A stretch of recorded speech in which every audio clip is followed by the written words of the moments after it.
Morning, Sunrisers. The name is Orville Higgins, and of course, you know, Olympics is in the air, and we are not leaving you out of all the excitement and all the happenings. I have two former Olympians here with me. Well, some people said there's no such thing as a former Olympian. You're an Olympian or an Olympian.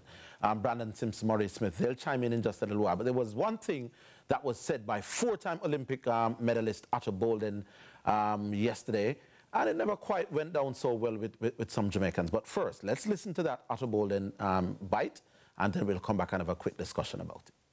I think she may have overestimated her value when she won the second double, her and her husband. It happens. It happens a lot in this sport. You have athlete X who thinks, oh, well, I did blah, blah, blah, blah, blah, and nobody's ever done that. But the shoe companies sometimes look at you differently. The shoe companies, I think it happened with Allison too, Allison Felix. The shoe companies look at you, think New England Patriots. They look at you and they go, wow, that's a fantastic achievement. Is it up from here or down from here? And if the answer is down, or they give you a contract where, you know, you don't feel like that's the money you should be making now, and you're not looking at yourself the way they looked. I think there were some mistakes made with Elaine. I mean, shoot. But I think more than anything else, it's that her body physically is done. And I remember when Asafa Powell was, I think he's forever on 99 or 98 sub 10, and you know, he was going after the last two sub 10s or the last sub 10s to get to 100. I was like, it's never gonna happen. They were like, Otto Bolden, he's such a damn hater. I'm like, you can call me what you want. I know the 100. When the body has had enough, when it's done, it's done. How many athletes have you? Oh, it's almost there. It's done. It's over. So I look at Elaine and I go, she has done things that nobody else has done. She's in a club of one with her double-double in the last two Olympic Games. But I don't think she's coming back. I don't. I have appreciated her. I will give her all her flowers. I don't think she's coming back. I'm going to ask Otto Bolden for the lotto numbers. Not too long from now. Clearly, this guy can see the future. That's just my view. Let's start with our panelists. Brandon, what you thought? I actually figured something out. I think he was playing reverse psychology. I think he's trying to motivate Elaine. It can only be that. For me, I do respect Otto Bolden's achievements on the track. But respectfully, I think it was very presumptuous of him to really say she's done. I think the athlete herself... And he said it 3 or 4 times? Yeah. Yes, you determine when you're done. Yeah. The athlete should determine that. Absolutely. Absolutely. She's 32. Yeah. Shelley Ann Fraser-Price is running now at, what, 37? I think 37, yeah. Why would he write off Elaine Thompson that she's done? Now, if he says...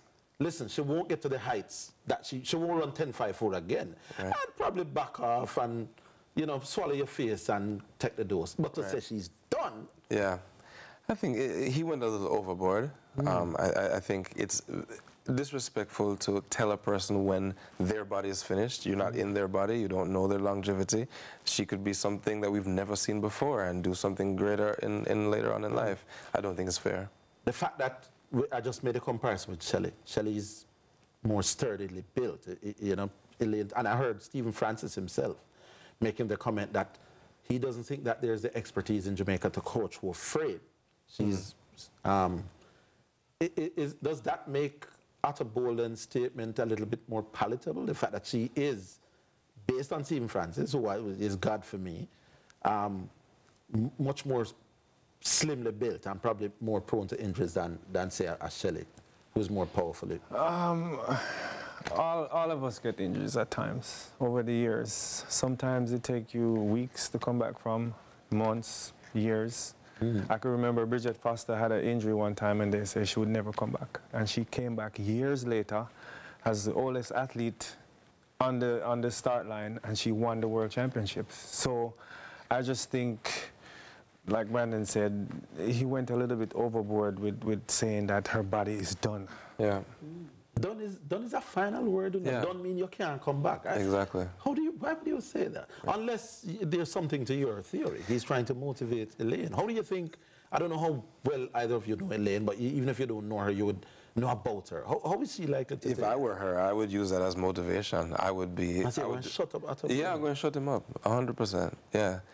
So maybe it was some kind of like diabolical way of getting what he wants from her to get back into the game. 32. What age did both of you give up track and field? If I can be presumptuous. You'd never believe. I stopped at 23. Really? You were done? Yeah. Prematurely. Yeah? Extremely premature. Yeah. Because of the wear and tear? Outside of track and field. Oh, it had... Yeah, nothing. Well, London was my third Olympic Games. 2012. 2012. I was 32. Around about the same age that... Yeah, but I didn't stop because, well, I did herniated disc surgery. So my end was premature as well. I still have a lot left in me right now. Yeah? Yes. Real talk. All right. Real So talk. what do you think? Is Utter Bolden a little bit past its place in saying that she's done? Or is he trying to motivate her? Or maybe he might have a point? Which part of the spectrum do you join? That's our question for you this morning. Big up to yourself, Sunrisers. Big up to Brandon and Maurice, my two guests here. And continue to watch more Olympic coverage, both here at Sunrise and at Paris Podium in the night. The name is Orville Higgins. Take care.